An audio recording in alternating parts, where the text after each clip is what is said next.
Baiklah, Pak. Oke, kayak saya record ya. Baik, Pak. Screen. Assalamualaikum warahmatullahi wabarakatuh. Selamat pagi. Baik, Arif jadi kelas private nih. Baik, Pak. Hari ini kita akan bahas uniform corrosion ya. Jadi uniform corrosion itu adalah korosi menyeluruh, di mana korosinya itu melebar ke surface area, dan surface itu entah itu plat ataupun bentuk yang lain. Intinya dia menyeluruh khusus di bagian permukaan suatu logam. Nah, arti katanya itu pertama uniform ya, seragam atau merata. Jadi diambil dari situ, corrosion itu adalah korosi. Jadi kalau misalnya definisi singkatnya adalah korosi merata, korosi yang merata di semua permukaan. Nah, apa itu merata? Jadi merata itu adalah keseluruhan sepenuhnya, tapi dia tuh berdasarkan fungsi waktu juga. Kalau waktunya semakin lama semakin besar juga luas permukaan yang terkorosi secara merata. Baru kemudian di sini adalah korosi yang terjadi pada seluruh permukaan logam dan kurung material secara merata akibat kontak langsung dengan lingkungan pada intensitas kontak dan laju yang sama. Artinya suatu permukaan ketika dia berkontak langsung, menyentuh dengan secara langsung, dia akan terkena juga imbasnya dengan intensitas yang sudah ditentukan berdasarkan dari jenis materialnya. Jadi kalau misalnya ada dua sisi, satunya terbuat dari ST41, satunya terbuat dari ST21 misalnya, atau misalnya ST IC1020. Nah, di kedua permukaan ini dia menyentuh saja. Ini bisa sama-sama mengalami korosi merata. Kenapa? Karena dia ada kontak secara langsung bersentuhan. Kecuali kalau misalnya dia berbeda tempat, terpisah oleh space atau jarak, tidak terpisah tapi tidak ada hubungan atau konektornya, jadi dia akan memiliki laju korosi merata yang berbeda-beda. Nah, ini adalah contoh korosi merata ya di suatu pinggiran laut. Itu biasanya untuk kapal bersandar, talinya diikatkan di sini. Nah, ini sudah terkorosi gitu akibat abrasi air laut. Kok bisa? Karena air laut ada garamnya Cl. Cl itu nanti akan mengoksida permukaan besi. Akhirnya sampai seperti ini. Apakah bisa diperbaiki, Pak? Bisa. Tapi kalau misalnya fungsinya masih bisa digunakan, ya pakai saja terus, tidak perlu diperbaiki. Karena jasa repairman untuk menghilangkan rustnya di permukaan itu lebih besar dibandingkan kita membuat ulang. Terus kemudian mekanismenya, korosi merata ya, itu terjadi karena reaksi kimia. Ada proses anodik katodik seperti yang sebelum pernah saya jelaskan, saya rewind kembali, yang berlangsung pada permukaan logam terdistribusi secara merata. Ini terjadi karena adanya pengaruh dari lingkungan sehingga kontak yang berlangsung mengakibatkan seluruh permukaan logam terkorosi. Jadi ada yang bersifat anodik sama katodik ya. Korosi seperti ini umumnya dapat ditemukan pada baja di atmosfer. Maksudnya apa? 1 atm. Jadi kalau misalnya ditemukan pada baja di atmosfer, maksudnya apa sih, Pak? Kalimatnya aneh. Artinya material tersebut berada pada kondisi 1 atm. 1 atm itu dari mana berapa? Dari permukaan laut sampai dengan ketinggian 100 meter di atas permukaan laut. Kurang lebih seperti itu. Saya lupa itu data batas 1 atm itu dari mana. Nah, dan pada logam atau paduan yang aktif korosi, potensial korosi berada pada daerah kestabilan ionnya dalam diagram potensial pH. Jadi nanti kita bisa mengkategorikan material tersebut dia tahan korosi atau tidak, apakah aktif atau pasif. Itu tergantung dari nilai potensial diagram di titik mana posisinya pada diagram potensial pH. Reaksi-reaksi pada korosi merata ya, ini adalah contoh reaksi pada lingkungan basah. Jadi ada asam, ada basa. Jadi misalnya ada Fe, jadi suatu logam nggak mesti Fe full ya. Jadi dia bisa, ini perwakilan saja karena kandungan paling besar pada logam itu ya Fe. Nah, Fe itu misalnya dia tereduksi menjadi Fe2+ sama plus 2 elektron. Nah,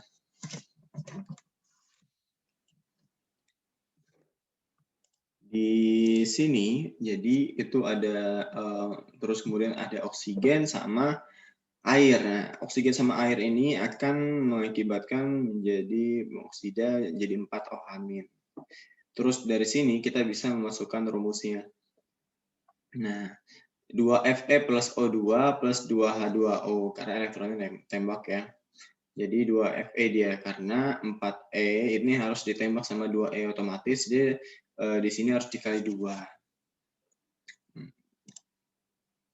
Misalnya harus dikali 2 di situ. Jadi di sini harus dikali 2. Nah, pas dikali 2 jadi 2Fe ya kan? Baru kemudian O2-nya tetap, 2H2O-nya tetap, 4 elektronnya kan nembak karena 2 dikali Fe kan, jadi di sini juga 2Fe, baru di sini 2 kali 2, 4 ya kan, jadi 4E. Nah ini tembak sama ini, seret. Nah, sehingga dia nggak ada 2H2O, terus 2Fe, 4OH itu bisa diubah menjadi seperti ini. Jadi dia OH2, nanti kenapa kok OH2-nya di sini, nanti bisa dikalikan sama angka yang di depannya. Seperti itu untuk setimbang OH-2, OH plus 2. Seperti itu.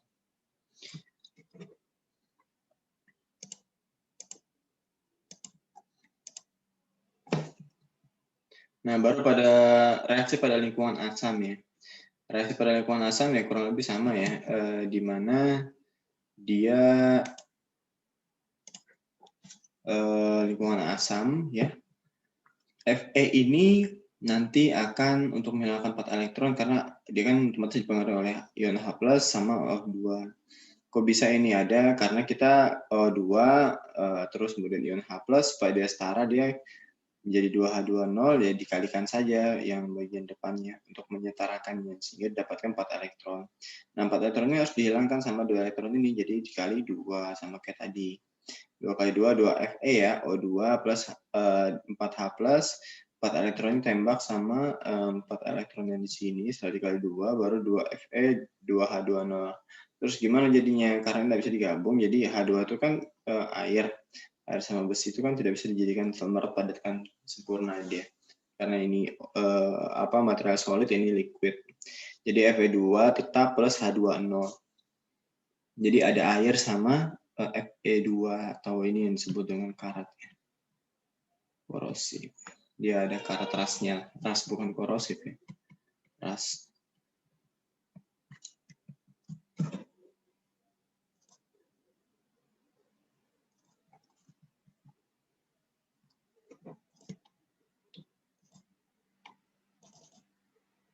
Aku nggak mau next ya. Oh ini deh. Jadi ion besi 2 terbentuk pada anoda selanjutnya teroksida Si membentuk ion besi yang 3 yang kemudian membawa senyawa oksida terhidrasi Fe2O3 SH2O yaitu karat besi. Seperti itu. Nah, skema terbentuknya korosi merata ya.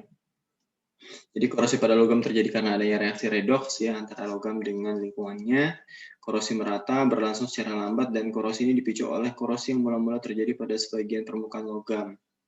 Jadi awalnya cuma sebagian, lama-lama menjadi besar sehingga dengan bertambahnya waktu akan menyebar ke seluruh permukaan logam. Jadi korosi itu nggak bisa langsung keseluruhan ya. Nggak bisa dia biasanya merata bagian pojok doang, tengah doang, baru nanti lama-lama menyebar. Nah, di situ misalnya contohnya adalah seperti ini. Tebal awalnya sekian. Terus kemudian karena lingkungan angin, air, ya macam-macam. Terus kemudian macam-macamnya kayak tanah lah, kena chemical atau segala macam, nanti akan mengalami korosi merata. Nah, korosi merata ini ketebalannya tidak akan melebihi dari ketebalan sebelumnya. Ya, ketebalan sebelumnya. Jadi nanti akan dia memakan bagian permukaannya doang. Baru kemudian tebal setelah korosi nanti berkurang dia kalau misalnya akibat dari pengikisan. Jadi kalau misalnya ada suatu uniform corrosion atau korosi merata, itu bagian permukaan atasnya itu sama dengan ketebalan awalnya. Jadi nanti dia akan bagian di awal itu kan keropos dia, ya. Nanti kalau misalnya kita mau bersihkan, nanti ketebalan tidak sama dengan ketebalan sebelumnya, mengalami pengurangan. Nah, dampaknya apa? Karena korosi terjadi pada permukaan logam secara merata, sehingga terjadi pengikisan permukaan logam akibat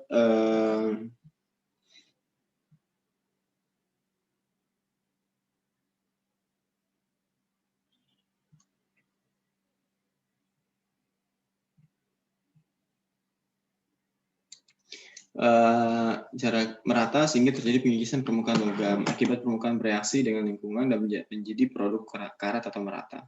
Yang kemudian ketebalan logam akan berkurang seperti itu. Nah, dampaknya terhadap material atau benda kerja yang terkorupsi merata apa? Kekuatan dan ketangguhan material benda kerja akan berkurang. Terus kemudian kita juga tahu material terdegradasi secara lambat, penuaan atau aging ya bahasanya, hingga akhirnya kembali menjadi bentuk biji besi. Ya, biji-biji karat itu ya biji-biji besi juga dia, nanti akan menjadi besi lagi. Terus kemudian menurunkan nilai estetika dari benda kerja. Kok bisa menurunkan estetika? Karena yang awalnya mulus ya, terus kemudian terkorosi bagian permukaannya ya jadi tidak mulus lagi, ya, estetiknya kurang gitu.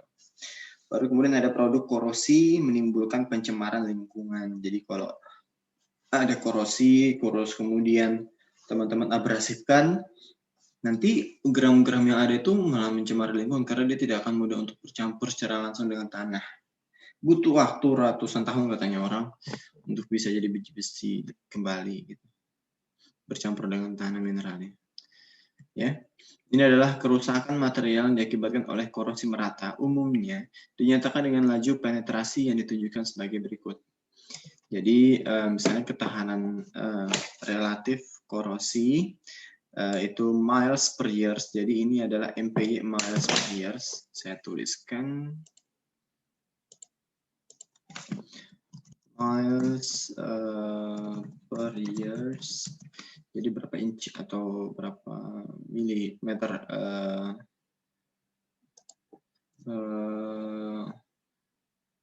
pengurangan setiap tahunnya dari ketebalan tersebut. Milimeter per years, berapa jarak yang berkurang ya. Jadi sama semua itu nanti ujung-ujungnya adalah ketebalan dari material yang akan diukur. Kalau misalnya dia excellent, MPI-nya 1-5. Kalau ketahanan. Jadi ini adalah level yang outstanding, ada excellent, good, fair, poor, acceptable. Jadi kalau misalnya lebih dari 200 per years, wah, milimeter per tahun, ini materialnya mudah sekali terkorosi gitu kan. Jadi harus diperhatikan itunya. Dan di sini juga bisa teman-teman lihat itu angkanya semakin berubah ya dari sumber angelica.com. Secara teknik korosi merasa tidak berbahaya ya. Tergantung materialnya. Karena laju korosinya dapat diketahui dan diukur dengan ketelitian yang tinggi. Kok bisa? Karena bisa dilakukan secara visual. Jadi kalau misalnya tahun ini, oh kok sudah baru sebulan sudah begini ya. Jadi bisa diakalin kalau misalnya, oh kita ubah aja ini atau repair atau digerinda atau segala macam diabrasifkan aja lagi. Nah seperti itu solusi. Jadi cepat gitu. Kalau misalnya yang ada di dalam laut ya kita nggak bisa mantau terus kan. Jadi yang secara uniform atau merata itu biasanya di luar. Outdoor gitu dan tinggi sehingga kegagalan materi akibat serangan korosi dapat dihindari dengan pemeriksaan dan monitoring secara teratur. Ini tugasnya QC ya, quality control untuk mengecek apakah mesin layak pakai atau tidak. Jadi harus tahu performa tesnya bagaimana caranya. Nah itu adalah uniform corrosion. Saya akan lanjutkan dengan sebentar.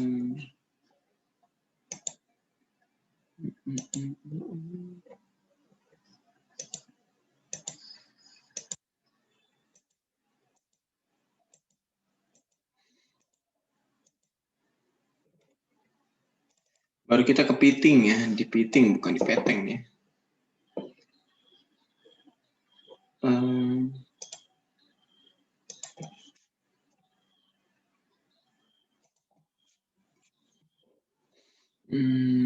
Gimana.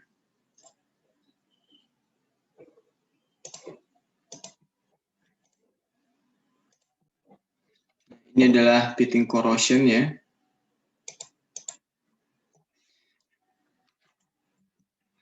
Jadi ini ada pitting corrosion, di mana pitting corrosion itu banyak ditemukan di mana-mana, sama kayak uniform corrosion ya.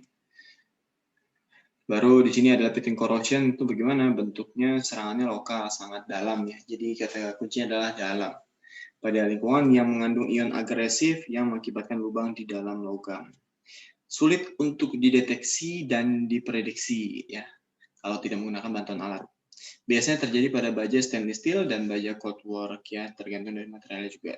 Dipengaruhi oleh faktor internal dan eksternal, baik internal dari pembuatannya ataupun eksternal dari pemakaian atau pengalih fungsian gitu. Jadi kemudian ada sering terjadi pada baja yang berkontak langsung dengan fluida yang asam. Korosi jenis ini dapat menembus massa logam gitu. Jadi mempengaruhi massa dari pengurangan logam. Nah, faktor-faktornya apa aja? Internal ya. Kalau pitting corrosion itu inklusif pada logam paduan.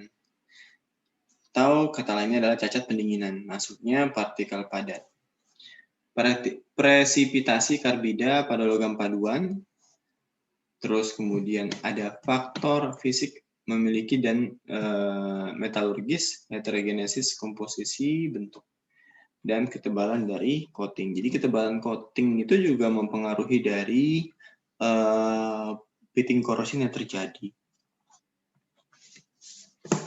Baru kemudian di sini ada eksternal faktor ya, faktor dari luar ya, apa aja, goresan, scratch ya, menimbulkan defect pada coating, jadi menimbulkan cacat ya pada lapisan, coating itu lapisan. Lingkungan fluida yang asam, terus kemudian cacat casting waktu pas dia mau dicetak, banyak kegagalan, entah itu impurity-nya banyak, pengotornya, atau dia tidak menghilangkan serak bagian permukaan, macam-macam. Kesimpulan kok bisa enggak terjadi pitting corrosion. Baru pengaruh temperatur juga, temperatur rendah ya aman-aman saja, tapi kalau misalnya temperatur tinggi, asam, wah ini memicu untuk terjadinya banyak pitting corrosion. Ini adalah mekanismenya pitting corrosion. Yang pertama adalah suatu lingkungan fluida yang kaya klorida, sulfat, dan nitrat. Terus kemudian terjadi uniform corrosion dan mengikis lapisan oksida pasif gitu. Baru kemudian tahapan berikutnya adalah lapisan oksida terkikis dan menyebar tidak merata mulai membentuk pit, dan lapisan yang terkikis ini dihidrolisis membentuk kristal garam pada bagian dalam pit. Bagian dalam pit kekurangan oksigen dan menghasilkan H+ dan Cl-. Ion H+ ini ion ya, dan Cl- dan mempercepat pelarutan logam. Bagian dalam kekurangan oksigen dan menjadi anoda, sedangkan bagian permukaan akan menjadi katoda, terproteksi.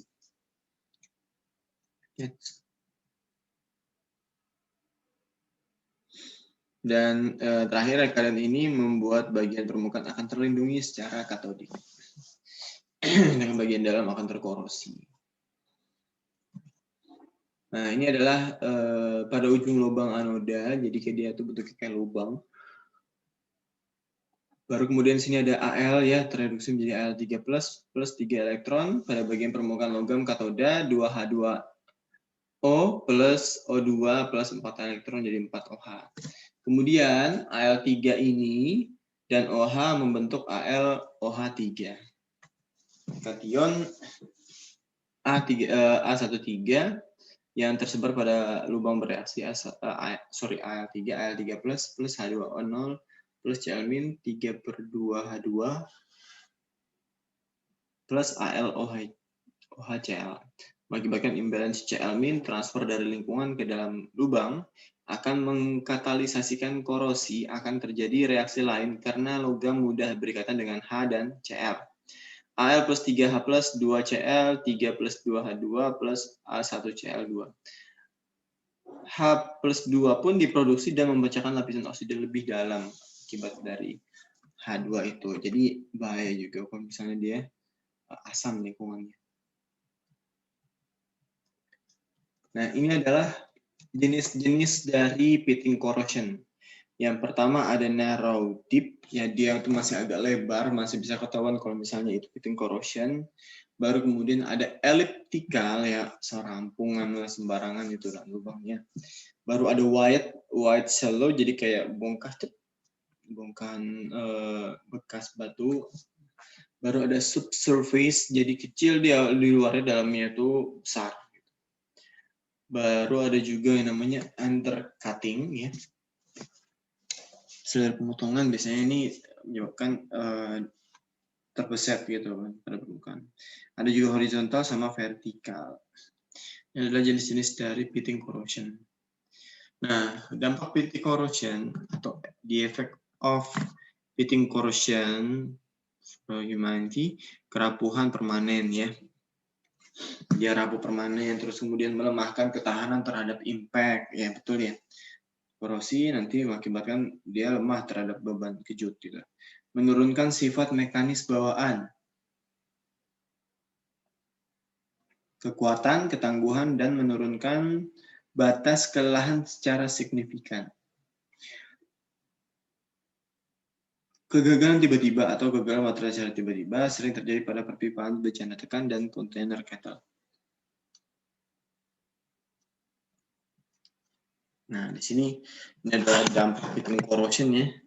Jadi kalau di turbin itu bisa mengakibatkan kerusakan yang parah pada blade-nya, terus kemudian ada flare bocor, gas explosion, ya kan. Baru ada bridge Oklahoma United States 1967 di mana jembatannya ambruk, ya kan. Dari pitting corrosion ya, tapi sebenarnya bukan hanya pitting corrosion ya, mungkin penyebab yang lain, human error dan segala macam. Bisa jadi mitigasi. Selesai untuk pitting corrosion. Kita lanjutkan ke yang bagian berikutnya. Ada crevice corrosion.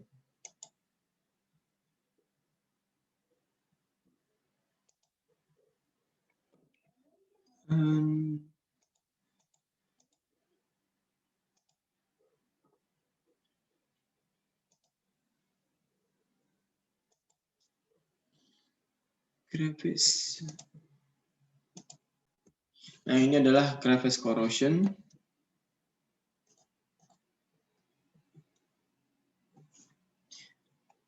Ini adalah korosi celah bahasanya. Pitting itu yang dalam-dalam ke jarum itu, kalau ini adalah korosi celah. Nah, korosi celah ini adalah korosi yang terdapat pada celah yang mengakibatkan akses fluida dari lingkungan menjadi terbatas. Jadi yang maksudnya adalah yang awalnya lancar di bagian permukaan, ini malah nyempil airnya di bagian permukaan, masuk ke dalam celah logam. Nah, ini tidak bisa dibiarin. Kalau dibiarin terus nanti di korosinya terpaku pada lubang tersebut.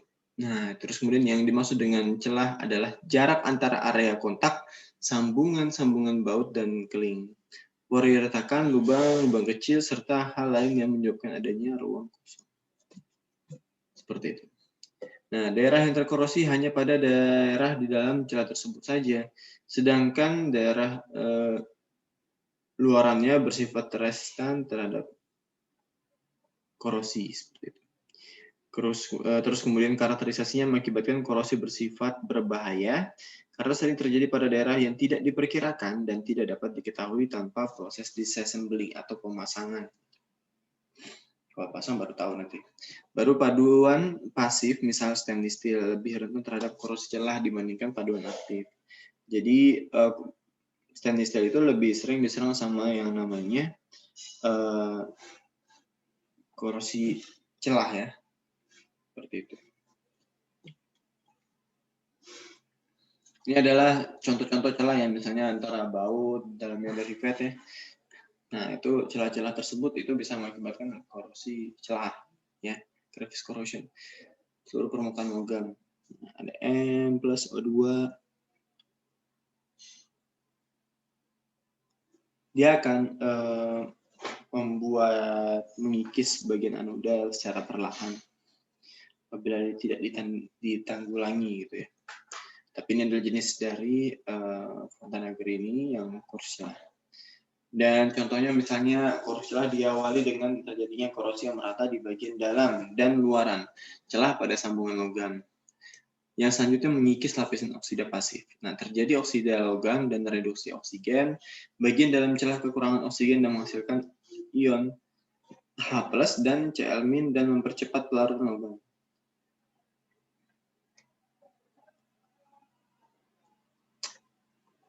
Baru oksigen dalam celah sambungan logam habis terreduksi, sedangkan oksigen O2 di luar celah sambungan logam masih sangat banyak.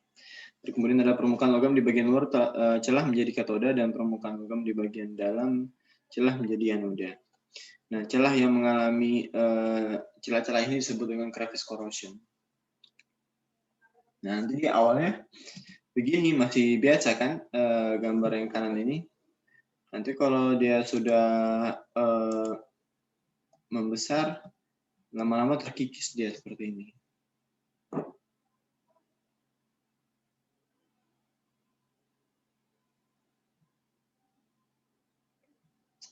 Nah, ini adalah kondisi akhirnya. Korosi hanya terjadi pada bagian dalam celah karena kesamaan dan konsentrasi ion klorida meningkat. Nah, faktor-faktornya apa aja? Tipe celah ya, logam ke logam, non-logam ke logam, jarak celah ke kedalaman celah. Baru kemudian aspek metalurgisnya apa aja? Komposisi paduan, pemotor, impurity-nya. Baru ada kelihatan di dalam celah kesetimbangan hidrolisis, pengaruh biologi.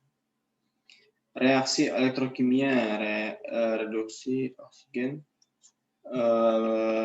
evolusi H2+ ya, H+2, fluida, kandungan O2, pH, kandungan klorida, temperatur. Ketahanan sambungan terhadap impact melemah, sifat mekanis seperti itu, strength, toughness, fatigue, dan limit. Secara signifikan. Rentan mengalami cracking ya, otak sehingga memungkinkan terjadinya sudden fracture. Ini adalah contoh-contoh dari patahan-patahan atau korosi celah ya. Korosi celah pada spesimen uji SO2 scrubber SS316 dalam zona kondensasi asam. Dan teman-teman bisa lihat di sini korosi celah pada sambungan komponen pengikat dalam media air, laut, material SS304 stainless steel ya, 304. Korosi celah pada alloy SS304 itu masih sangat rendah ya, persentase karbonnya sangat kecil ya. Korosi celah pada alloy 470 Ni sampai dengan 30 Cu setelah 5 hari di dalam air laut. Perhatikan bahwa korosi terjadi pada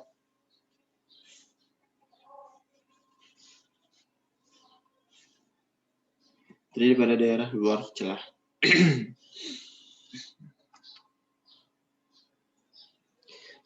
Dia lengket gini, terus kemudian dia patah bagian sini. Ini adalah korosi celah pada sambungan tub.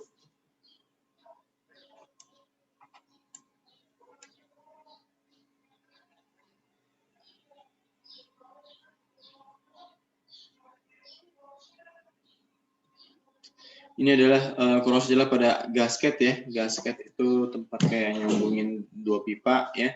Dan flank berbahan stainless steel yang terkapar media kayak klorida. Jadi mungkin dialiri sama air laut ataupun sama Cl ya. HCl atau Cl. Jadi dia terkorosi, gasketnya pun terbuat dari baja ya, baru kemudian terkorosi juga. Sudah terkorosi ini harus diganti. Karena nanti akan mengakibatkan kebocoran ya, karena kita nggak mau ada kebocoran sedikit pun, jadi harus ganti. Baru sini korosi celah pada tornado komponen pesawat terbang ya. Di kasus Aloha Airlines tahun penerbangan 243. Waktunya Kalwil Hawaii 28 April 1988. Bentuk kerugian pesawat mendarat darurat, 1 orang meninggal, 65 cedera. Ledakan karena penurunan tekanan pada interior pesawat. Ledakan disebabkan adanya metal fatigue yang diperburuk.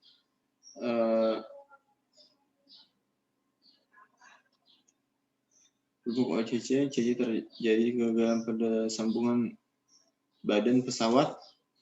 HI dengan pengikatnya epoksi adhesif.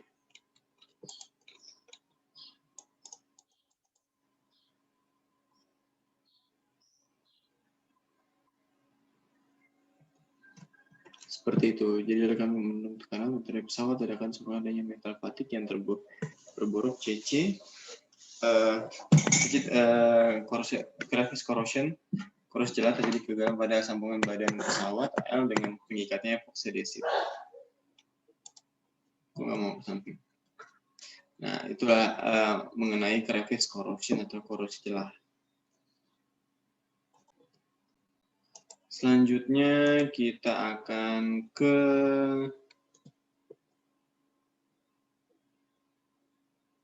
ini masih ada ya, sudah banyak ya. Ada Sion hadir ya. Oh, Sion nggak ada orangnya. Hadir, Pak. Oke. Kirain hilang. Sebentar.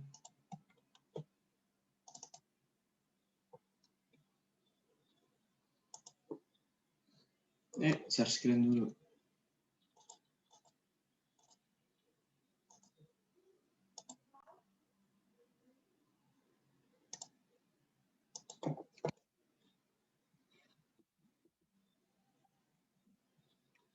Ini adalah korosi erosi ya.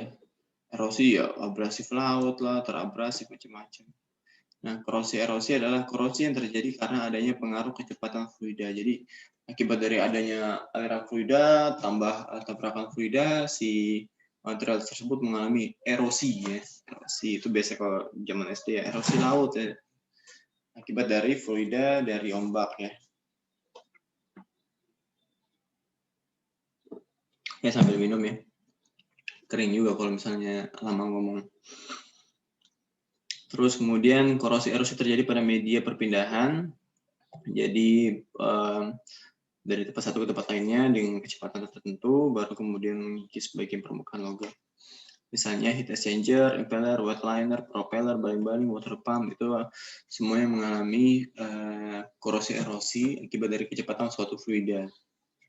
Nah, korosi erosi itu pada water pump ya, ini sering banget nih di pompa kalau dibuka.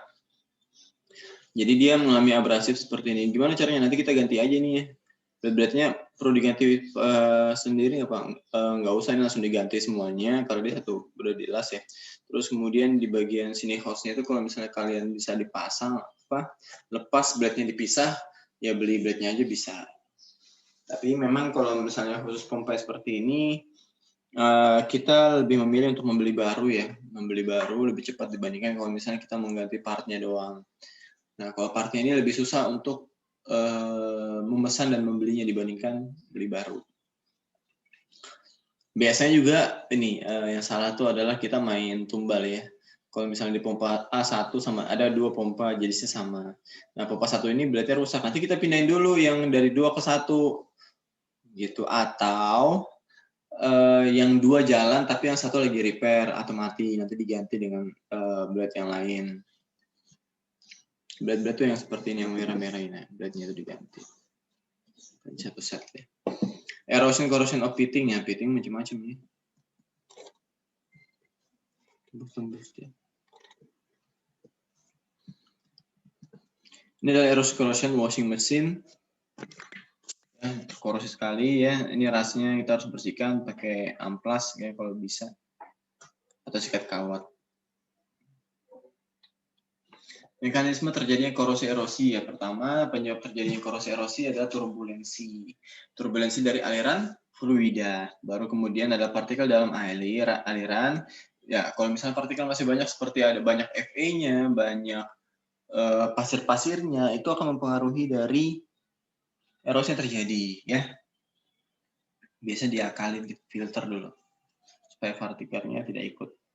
Baru ada kavitasi atau peronggaan. Nah, turbulensi disebabkan apa? Ada 3 ya. Yang pertama adalah perubahan drastis diameter pipanya. Terus kemudian ada sambungan yang kurang baik, sama celah dan endapan. Nah, endapan ini entah dari luar ataupun dari dalam. Endapan itu biasanya dari luar paling banyak. Dan endapannya ini misalnya air sangat keruh, kotor ya. Itu akan menyebabkan endapan, dan endapan ini nanti akan menyebabkan trail turbulensi juga. Nah, misalnya seperti ini, pipa join, ya, solder. Terus kemudian soldernya nggak bagus nih. Akhirnya dia melengkung, jadi turbulensi. Jadi nanti yang terserang adalah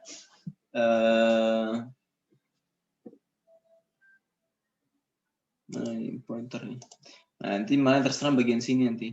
Karena dia ada gundukan ini kan, set, balik baru ke sini, nanti di bagian sini kena korosi, erosi. Paling 2 tahun. Terus kemudian ada pipa join, ya contoh itu ya, water flow, ada solder drip, seterusnya. Nah, perubahan drastis diameter pipa itu bergantung dari redusernya. Reduser itu dari misalnya dari 3 inch jadi 2 inch. Kalau pipa PVC nggak masalah, paling tekanannya aja masalah. Tapi kalau pipa steel ya itu lumayan masalahnya. Karena kalau misalnya dia diteruskan, nanti kerusakannya kan lebih besar dibandingkan repair. Adanya perubahan diameter pipa menyebabkan perubahan aliran menjadi turbulen. Adanya turbulensi tersebut dapat mengakibatkan korosi ya. Ini adalah contoh sambungan yang kurang baik ya. Ini ada flank ya. Ini flank baru ini ada seal atau gasket. Ya kalau gasketnya kayak gini kan nggak bagus nih. Ada yang terusan ke sini, ada yang kurang. Nanti akan mengakibatkan turbulensi. Sambungan yang kurang baik menyebabkan adanya aliran turbulensi, menyebabkan korosi erosi seperti itu. Tahapannya. Contoh akibat sambungan yang kurang baik ya. Kalau sambungan kurang baik, biasanya kita hidrotes dulu, nyambung nggak habis sambung, terus sudah selesai itu enggak. Ini pakai solder join, wah sudah terkorosi sekali.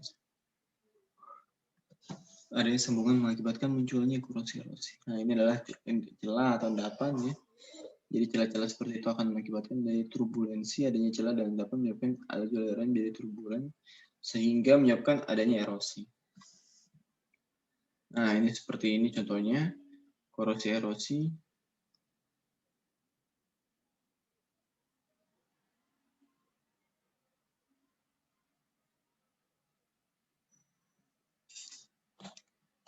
Ya, seperti jadi untuk korosi erosi dia akan terkikis akibat adanya turbulensi. Semakin ke dalam ya mekanisme dalam aliran bagaimana? Partikel dalam aliran menabrak permukaan logam, partikel tersebut menggerus permukaan logam menjadi kasar dan mempermudah terjadinya korosi.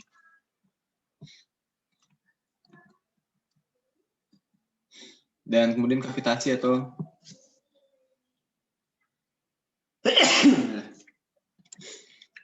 perenggaan terjadi akibat pecahnya gelembung uap di permukaan logam. Nah, gelembung-gelembung ini juga bisa sama kayak misalnya teman-teman masukin air cara deras ya, kayak air terjun itu kan ada buih-buih. Nah, buih-buihnya itu dapat mengakibatkan ledakan-ledakan pada pipa dan akan mengakibatkan celah di situ. Jadi mekanismenya adalah fluida menerjang permukaan logam, tekanan hidrodinamika turun pada tempat-tempat tertentu, fluida menguap sehingga timbul gelembung di permukaan logam. Gelembung pecah dengan gaya cukup besar dan melebihi batas elastisitas di logam.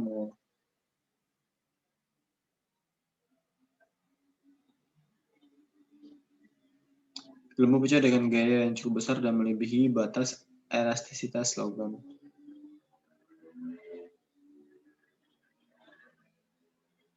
Informasi menjadi awal korosi terjadi, selanjutnya permukaan kasar tersebut mempermudah munculnya gelembung baru sehingga korosi semakin melebar.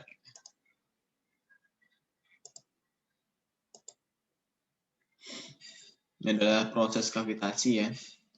Jadi masuk ke sini air, terus kemudian terputar, turbulensi air masuk ke pompa. Baru gelembung-gelembung itu akan terjadi, nempel di bagian pipa, malah merusak deh. Dampak dari korosi erosi ya, salah satunya dampak dari korosi erosi adalah adanya kebocoran. Kebocoran tersebut biasanya berdampak pada pencemaran lingkungan dan bisa juga terjadi ledakan seperti terjadi pada pembangkit tenaga nuklir di Virginia, di mana pipa uapnya mengalami korosi erosi. Kegagalan tersebut berupa patah atau pecah. Ini adalah suatu pipa yang pecah ya. Ada yang tipis, ada yang bocoran. Nah ini adalah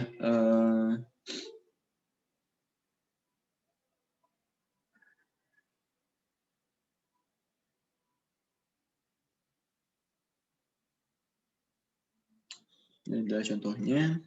Dan contoh kegagalan berupa patah atau pecah pada impeller ya. Ini berputar dia karena tiba-tiba beban kecil atau gesekan yang terlalu signifikan, dia menyebabkan benda tersebut pecah dan patah, dan abrasif juga. Nah, itu adalah contoh dari korosi erosi. Kita lanjutkan ke kavitasi. Ya, masih ada 9 ya jenis yang akan saya bahas.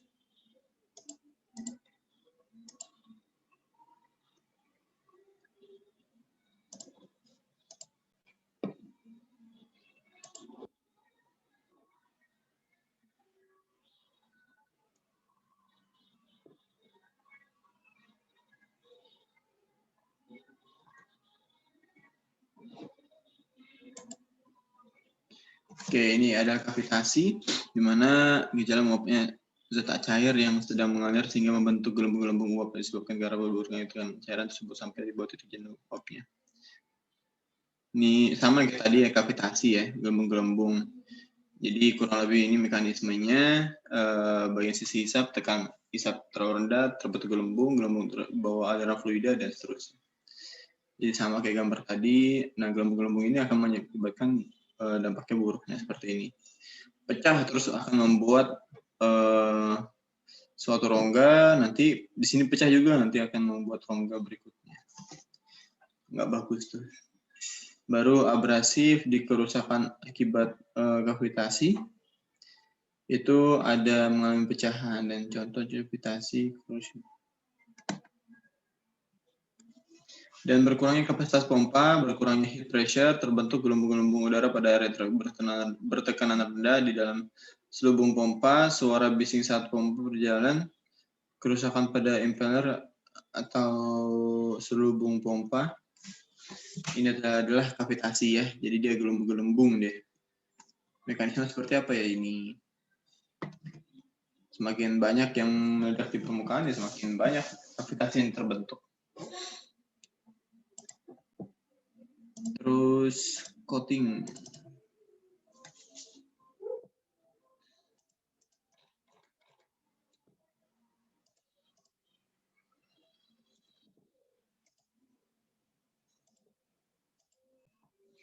Ini ada coating. Coating artinya apa? Perisai atau pelindung ya.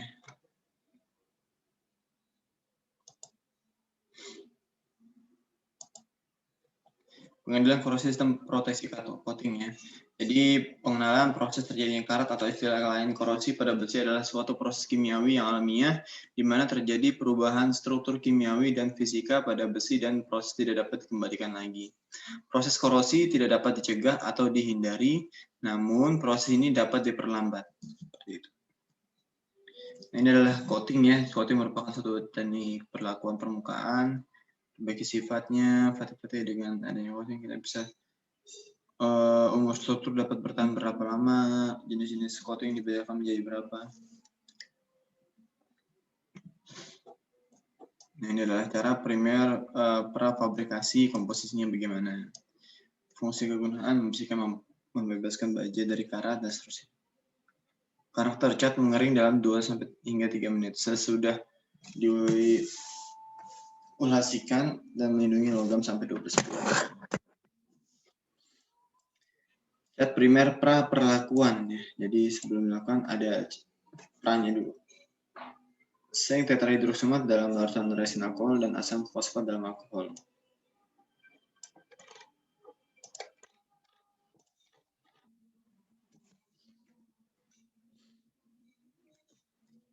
Ini adalah fungsi dari unsurnya, material yang dilapisi apa besi, misalnya ditambahin seng. Fungsi kegunaannya apa? Sebagai tumbal untuk melindungi logam bila lapisan tersebut mengalami retak-retak. Ada kadmium sebagai pemisah fisik antara substrat atau logam yang dilindungi dari dan logam dan lingkungan tempatnya berada. Peran sebagai tumbal baru bekerja setelah lapisan pelindung mengalami kerusakan. Anorganik zinc, sorry.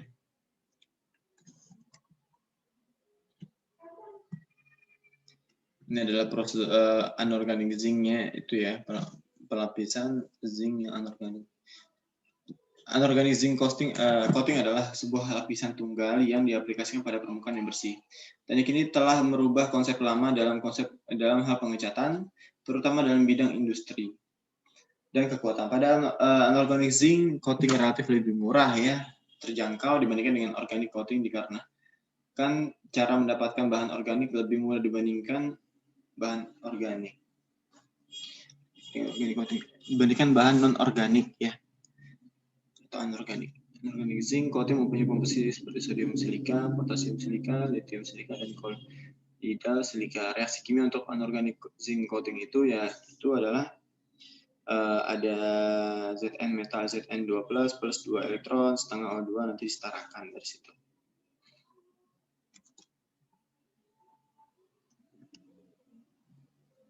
Persiapan pembersihan permukaan. Pada struktur besi yang baru, permukaannya berterlapisi kuat oleh mill scale.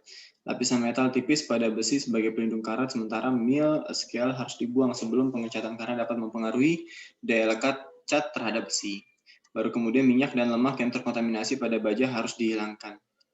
Kenapa lewat caranya bagaimana? Ya kita bisa dengan menggunakan sunlight ataupun pembersih basah ya.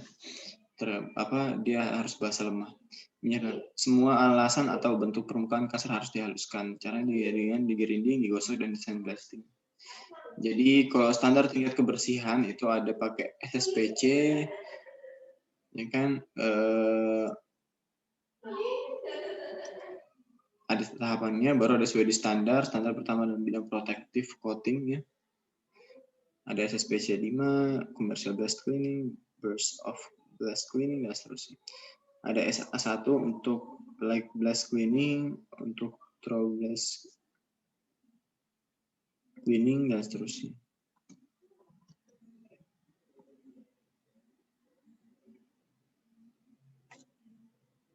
Langkah terakhir adalah finish coat. Tujuan dari finish coat adalah melindungi dari sinar UV, reaksi kimia, beban, goresan, temperatur, kelembaban, dan juga finish coat dapat memperhatikan keindahannya, estetiknya lah. Baru evolusi dari sistem perlindungan atau pelapisan. Jadi ada pakai epoxy polyester. Jadi keuntungannya adalah abrasif, ketahanan asam, ketahanan air. Aplikasi kemana? Wall finish, machinery finish.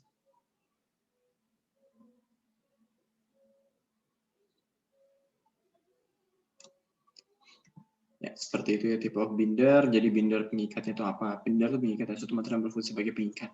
Apabila binder ditambahkan kepada cat primer, ya maka akan mempengaruhi daya lekat cat terhadap besi. Begitu juga sebaliknya, jika binder tidak diberikan pada cat primer, maka cat akan sulit menempel pada besi. Nah, ada binder namanya lacquer sama correcting.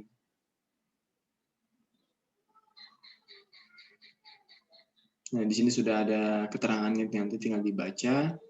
Baru di sini ada chemical komposisi untuk pigmennya.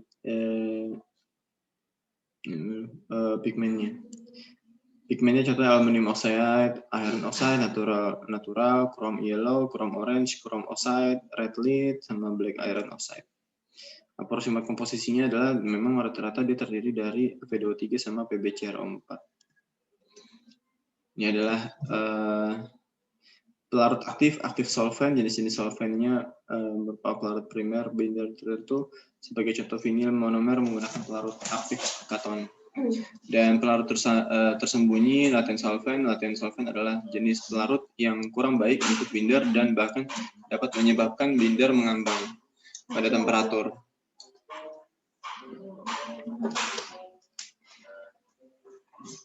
Seperti itu. Oke, sebentar ya.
Nah, ini adalah inspeksi permukaan pada baja ya. Jadi kita pakai thickness gauge. Jadi tinggal nempel aja tuh berapa ukurannya. Tapi biasanya saya pakai nggak pakai ada ininya sih thickness gauge-nya. Jadi langsung tempel tuh langsung ada nomornya berapa dia. Gampang. Tergantung mereknya buatan mana. Ketebalan film, wet thickness, film basahnya kita yang biasa dipakai kalau misalnya saya di proyek ya. Proyek EPC bukan proyek bangunan ya, proyek EPC bangun pembangkit ataupun refinery ya. Contoh di Pertamina ini kan ngecek-ngecek pipa ya pakai ini paling sering. Mirror inspection pakai kaca gitu. Baru ada wet thickness film. Ini saya belum pernah pakai yang kiri. Yang saya pakai itu thickness gauge. Sama video detector juga belum pernah. Jadi mirror inspection itu untuk mengecek hasil coating pada kanal C. Kalau misalnya wet thickness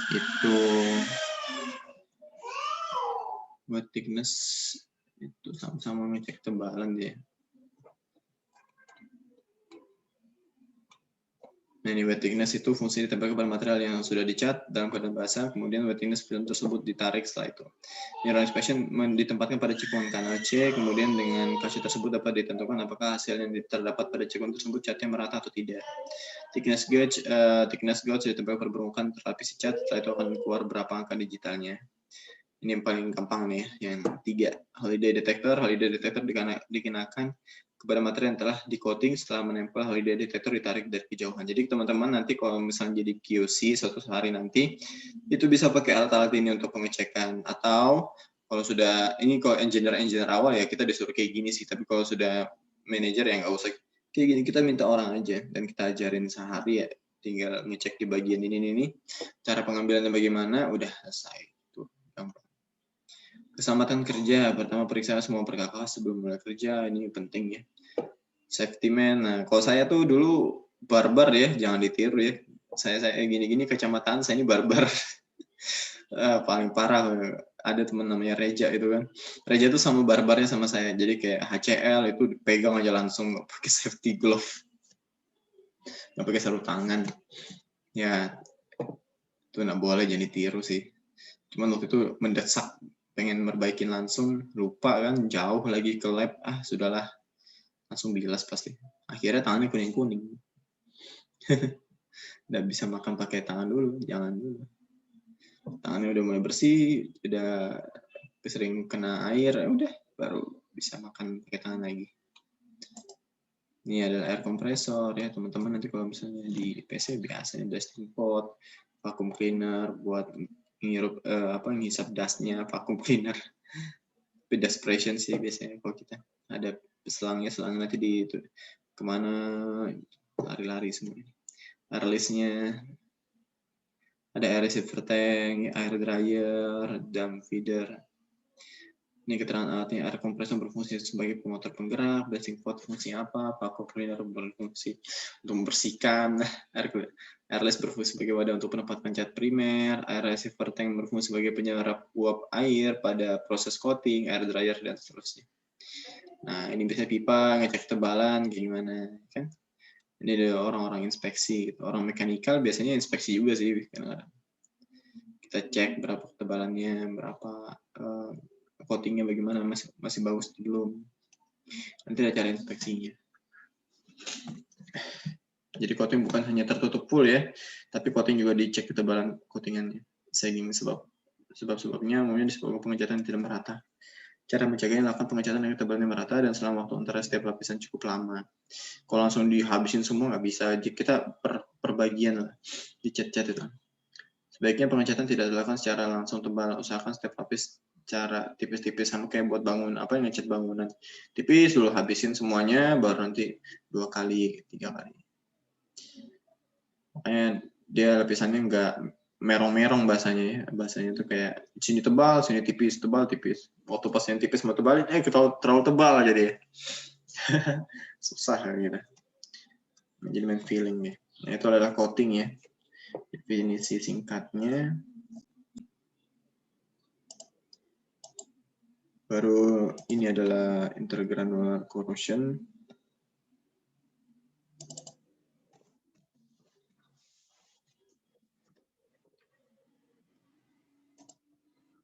Let's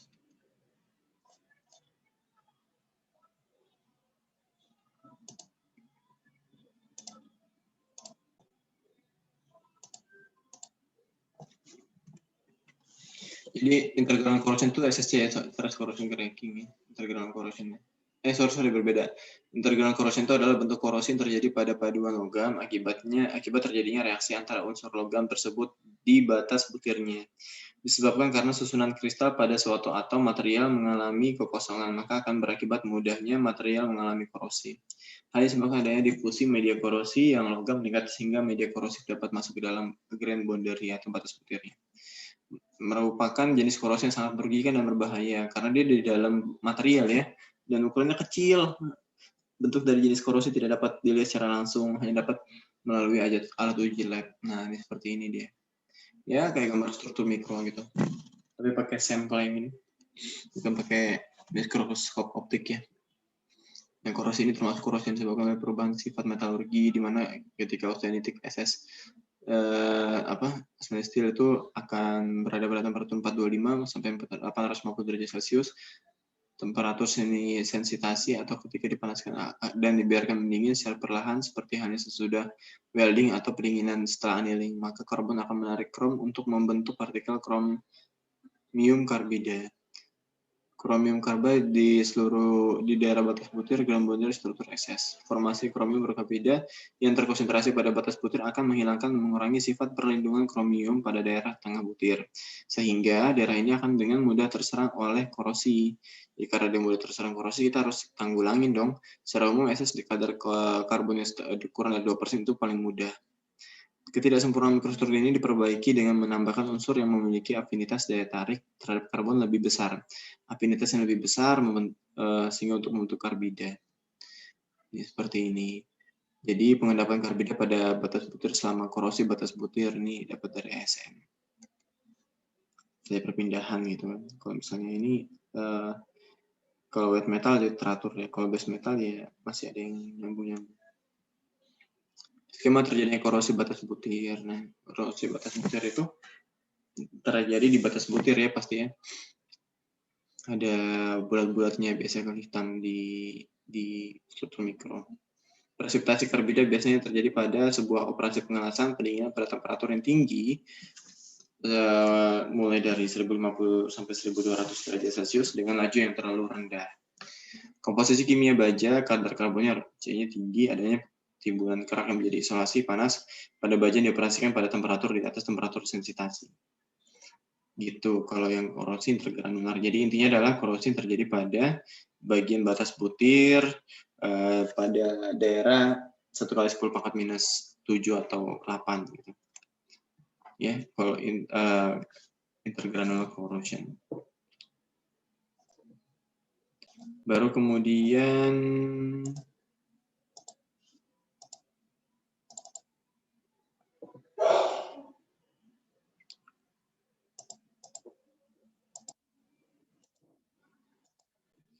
ada yang namanya korosi retak tegang ya.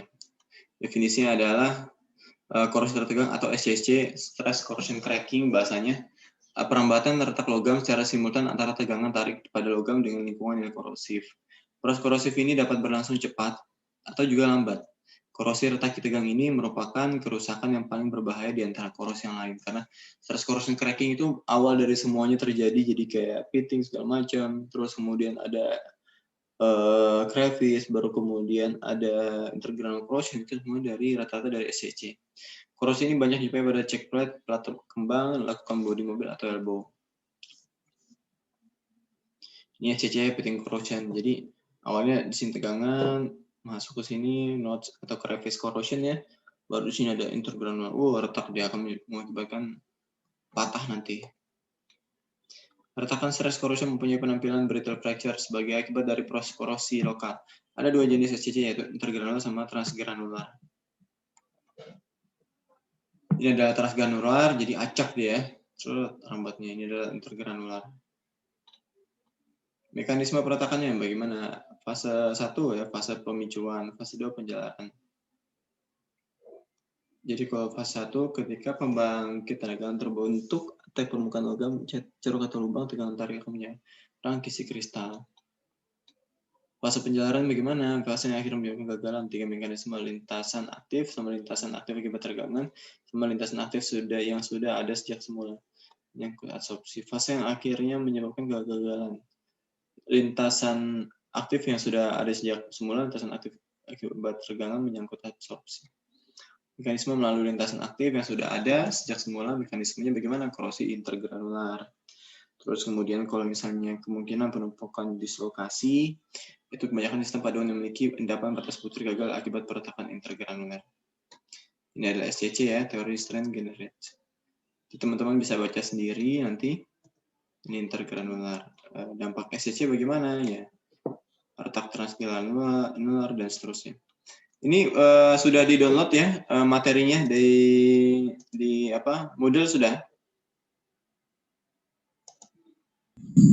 Iya Pak, ada Pak. Dan dipelajari. Dan ini adalah yang terakhir, fatigue corrosion. Jadi ada 8 ya, yang tadi SCC sudah dibahas tadi.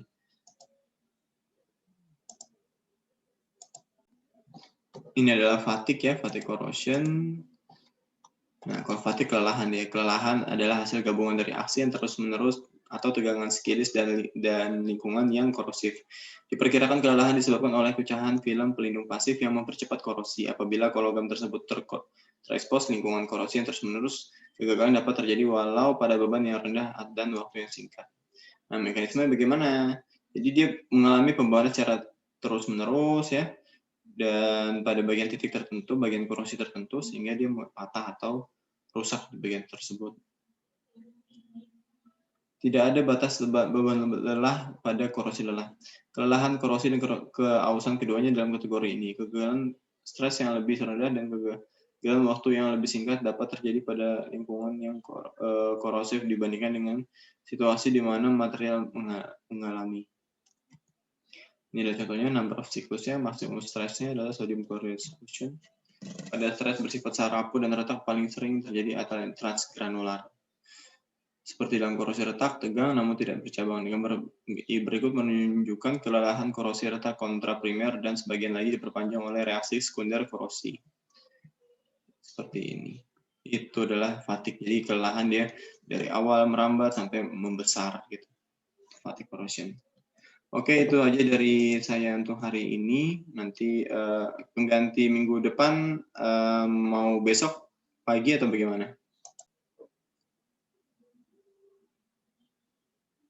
Besok pagi saya bisa Pak, kalau teman-teman nggak tahu. Oke. Derby gimana besok pagi? Jam 7.30? Ada kelas, Pak. Kelas. Robin?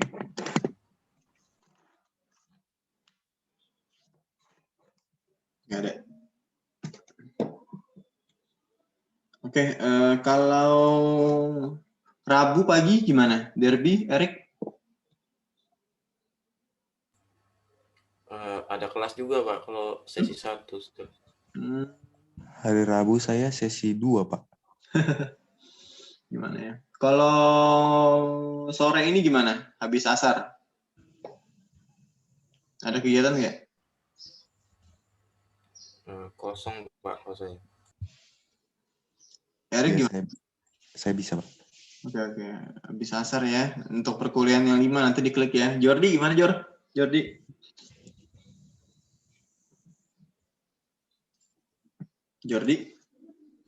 Open mic sudah ini.